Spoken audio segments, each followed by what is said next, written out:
اور جیسے تم نے مجھے پھونک کے نہیں رکھ دیا۔ اچھا، جیدہ نے اپنے اسی پرانے انداز میں کہکا لگایا۔ یاور پلیز اب بس کرو، یہ آگ لگانے والا کھیل بند کرو۔ یاور نے ٹوکری جیدہ کے ہاتھ سے پکڑ لی، ڈکی کھولی اور اس میں رکھ دی، پھر واپس آ گیا اور اسی بے پرواہ انداز میں بولا، یہ تو بہت محتاط معلوم ہوتی ہیں، انہوں نے اپنے دامن کو آگ ہی نہیں لگنے دی۔ دل، دل، دل، رملی کے نتنے پھڑکنے لگے۔ دل میں بھر لی آگ جس سے دامن کو بچایا۔ رملی نے نظریں جھکا لی اور یاور مزے لے لے کر اسے تیلی پھینکنے اور رملی کے برہم ہو کر گھورنے کا قصہ سنانے لگا۔ جس طرح یہ گھور کر اندر چلی گئی تھی، میں سمجھا غالباً یہ خاتون گونگی ہے، اور اس کی تصدیق کرنے تم اندر چلے آئے۔ ویسے فی زمانہ خوبصورت عورت کی یہ ایک ایکسٹرا کوالیفیکیشن ہے کہ وہ گونگی ہو۔ یاور، یاور، جیدہ مچلنے لگی۔ بس اب تم پھر عورتوں کو لتاڑنے لگے۔ بھائی کسی بہانے سے تو یہ بولیں گی، میں نے تو ان کی آواز ہی نہیں سنی۔ اچھا رملی، جیدہ نے ہاتھ اٹھا کر کہا، انشاءاللہ آج شام تم سے ملاقات ہوگی، ہم دونوں آئیں گے تمہارے بچے اور شوہر کو دیکھنے۔ اسی وقت رملی نے نگاہ اٹھا کر دیکھا، یاور کے چہرے پر سایہ سا لہرایا، ایسا سایہ جو رملی کے دل پر لہرایا تھا۔ یہ دلوں کے سائے چہروں پر کیوں آ جاتے ہیں؟ رملی گھر پہنچی تو اس کا چہرہ بجھا بجھا تھا۔ ایک مہینے میں اس نے اپنی زندگی کا دھارا موڑ لیا تھا اور ایک نئی ڈگر پر چل پڑی تھی، اپنے آپ کو زندگی کے حوالے کر دیا تھا۔ آج پھر طبیعت اکھڑ گئی تھی اور قدم ڈگمگائے جاتے تھے، پھر محرومیوں کے ناک سرسرانے لگے تھے، پھر تن من کو پھونکنے والی آندیاں اٹھ رہی تھیں۔ جلدی جلدی قدم اٹھا کر پہنچی تو ماؤز نے رو رو کر سارے گھر کو سر پر اٹھا رکھا تھا۔ اوہ، وہ تو بھول ہی گئی تھی کہ بچے کو گھر پر سلا کر گئی ہے۔ بچے کو بھول جانا ممتا کی ریت نہیں، نزا میں بھی ماں بچے کو یاد رکھتی ہے، ہاں، لیکن راستے سے بھٹک جائے تو بچہ ذہن سے محو ہو جاتا ہے۔ رملی نے تھیلا میز پر رکھا اور لپک کر ماؤس کو پکڑ لیا۔ ننھی سی چیز رو رو کر نیم جان اور ہلکان ہو رہی تھی، ہاتھ اور ہونٹ نیلے ہو رہے تھے اور سارا جسم سرخ ہو گیا تھا۔ اس کو کیا ہوا ہے امی؟ رملی نے گھبرا کر اپنی امی کی طرف دیکھا۔ کچھ نہیں، زیادہ رونے سے بچے پر تشنج کی کیفیت طاری ہو جاتی ہے، پہلے اسے چپ کراؤ، تمہاری گود کی خوشبو ملے گی تو چپ ہو جائے گا، چپ کرا کے اسے اپنا دودھ پلاؤ، پہلی دفعہ چھوڑ کر گئی ہو، بچے بہت حساس ہوتے ہیں، سب جان جاتے ہیں۔ رملی نے اناڑی پن سے ماؤس کو سینے سے لپٹایا، ہلایا جلایا، چمکارا پیار کیا، تب اس کے جسم کا تشنج رفتہ رفتہ کم ہوا، رو رو کر اس کے ہونٹ خشک ہو رہے تھے۔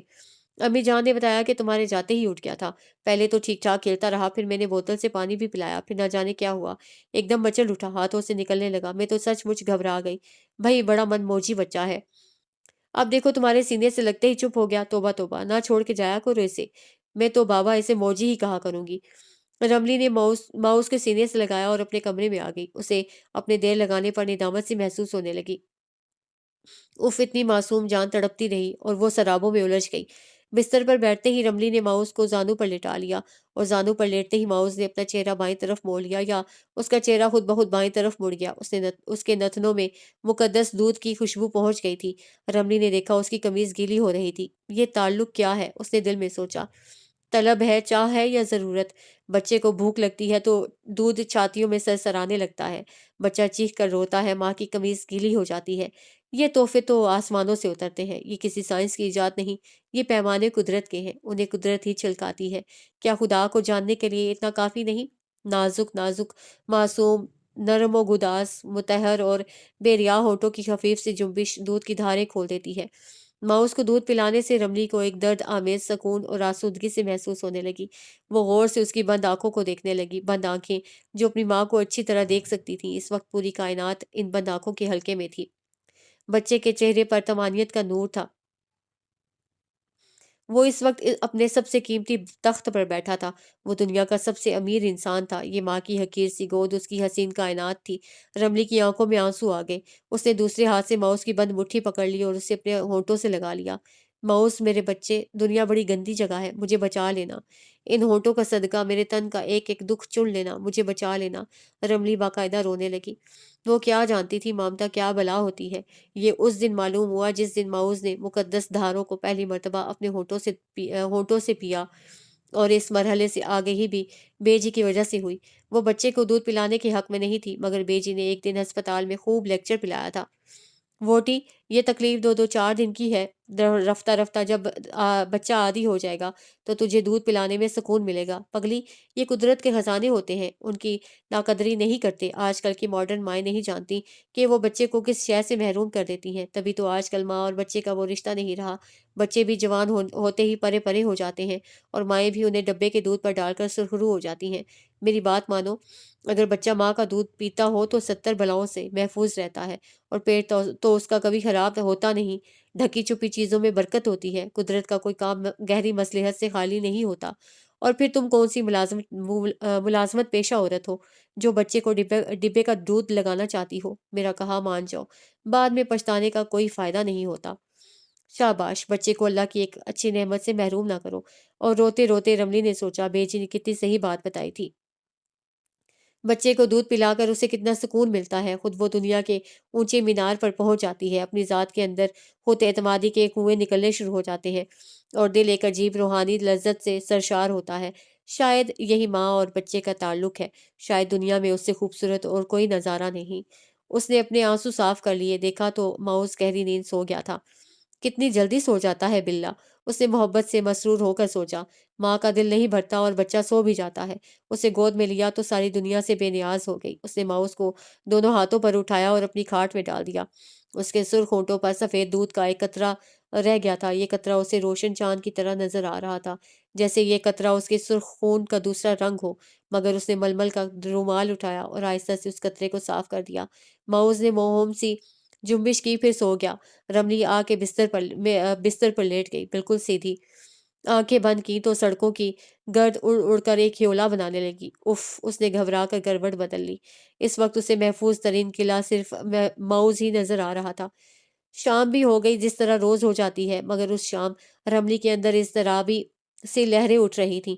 بظاہر اس نے اپنے دل سے کہا تھا، مجھے تو شام کا بالکل بھی انتظار نہیں ہے۔ مگر بے خیالی میں اس نے اٹھ کر اپنا ایک خوبصورت پرنٹڈ سوٹ نکالا اور غسل خانے میں چلی گئی۔ کپڑے بدل کر آئینے کے آگے آ کر کھڑی ہو گئی۔ اپنا اچھی طرح جائزہ لینے کے بعد اسے محسوس ہوا کہ اس کا پیٹ ذرا سا نکل آیا ہے، اور اس پیٹ کو فٹ ٹھیک کرنا ہے، اپنی پرانی حالت پہ واپس جانا ہے، پتلی نازک کمر کا دھیان رکھنا ہے۔ مگر کیوں؟ ویسے ہی اس کے دل نے جواب دیا۔ آہستہ آہستہ اس نے میک اپ کیا، اپنی خوبصورت اور اداس آنکھوں کو مسکارے سے سنوارا، لمبے چمکدار بالوں پر برش کر کے انہیں کھلا چھوڑ دیا، گھوم کے اپنے آپ کو آگے پیچھے سے دیکھا۔ ایسا کیوں کر رہی ہے؟ ویسے ہی۔ کون آنے والا ہے؟ کوئی نہیں، کوئی نہیں۔ سر سر کرتے بال ادھر ادھر بکھر کر اس کا مذاق اڑانے لگے۔ میں شادی شدہ عورت ہوں، مجھے سنگار کرنے کا حق نہیں ہے تو، مگر اپنے شوہر کے لیے تو کبھی اس طرح بنی سوری نہیں۔ بکو نہیں، اس نے اپنے دل کو ڈانٹا، خوشبو اٹھائی اور اپنے اوپر چھڑک لی۔ ماؤز سو رہا تھا، اس لیے وہ رسالہ لے کر لیٹ گئی۔ باہر بیل ہوئی، چونک کر اٹھ بیٹھی۔ کافی دیر گزر گئی، کوئی اس کے کمرے میں نہیں آیا۔ شرمندہ ہو کر پھر لیٹ گئی۔ 2 صفحے پڑے، فون کی گھنٹی بجی، کان دروازے پر لگا دیے، کوئی اسے اطلاع دینے نہیں آیا۔ خجل سی ہو کر پھر کتاب پڑھنے لگی۔ یہ کیا دیوانگی ہے؟ کیا تجھے کسی کا انتظار ہے؟ نہیں تو شرم کر، اس طرح سچ بن کر کس کا انتظار کر رہی ہے؟ یہ دل میں چراغ سے کیوں روشن ہو رہے ہیں؟ دوسرے کے گھر کی روشنی ادھار مانگنا چاہتی ہے؟ ادھار کی روشنی سے کیا اپنا گھر منور ہو جاتا ہے؟ ذرا سوچ، یاور تیری سہیلی کا شوہر ہے، اپنی سہیلی کے شوہر کو بن ٹھن کے دکھانا کہاں کی شرافت ہے؟ اچھا بھلا تو کیا چاہتی ہے؟ اگر وہ تیرا اسیر ہو جائے تو تجھے کیا فائدہ ہے؟ کیا تو اس کے ساتھ اپنا شوہر بدل سکتی ہے؟ کیا شوہر بھی خوش رنگ کپڑوں کی طرح ہے کہ عدل بدل کر لیا جائے؟ شرم شرم شرم! گھبرا کر اس سے کتاب دور پھینک دی۔ چوری پکڑی جائے تو آدمی پسینہ پسینہ ہو جاتا ہے۔ توبہ، استغفر اللہ! وہ تو ایک بچے کی ماں ہے۔ اس دنیا میں ایسی مائیں بھی ہیں جنہیں شوہروں نے ایک بچے کے بعد پلٹ کر نہ پوچھا، مگر انہوں نے اسے ایک بچے کے سہارے زندگی گزار دی۔ عورت کنات کی لاٹھی تھام لے تو زندگی کے گپ اندھیرے سے پا پیادہ نکل جاتی ہے۔ میرے بچے! اسے سوئے ہوئے ماؤس کو دیکھا تو دودھ کے سمندر میں ابال آ گیا۔ میرے بچے، تیری ماں گھٹیا اور کمینی نہیں ہے۔ کھڑی ہو گئی، بچے کے دودھ کے برتن اٹھائے اور کچن میں چلی گئی۔ ہر روز کچن میں جا کر وہ خود اس کے برتن ابالتی تھی، نوکر پر بھروسہ نہیں کرتی تھی۔ برتن ابالنے کے دوران نوکروں کے ساتھ گپ شپ میں مصروف ہو گئی۔ بالوں کو لپیٹ کر پیچھے گولا سا بنا لیا، دوپٹہ اتار کر دور پھینک دیا، اور بیسن پر کھڑی دھڑ دھڑ برش چلا رہی تھی جب ملازم نے آ کر کہا، جی آپ کے وزٹرز آئے ہیں۔ کون لوگ ہیں؟ رملی نے گھبرا کر یوں پوچھا جیسے ابھی تھوڑی دیر پہلے اسے کسی کا انتظار نہیں تھا۔ جی ایک صاحب ہیں اور ایک بیگم صاحبہ ہے۔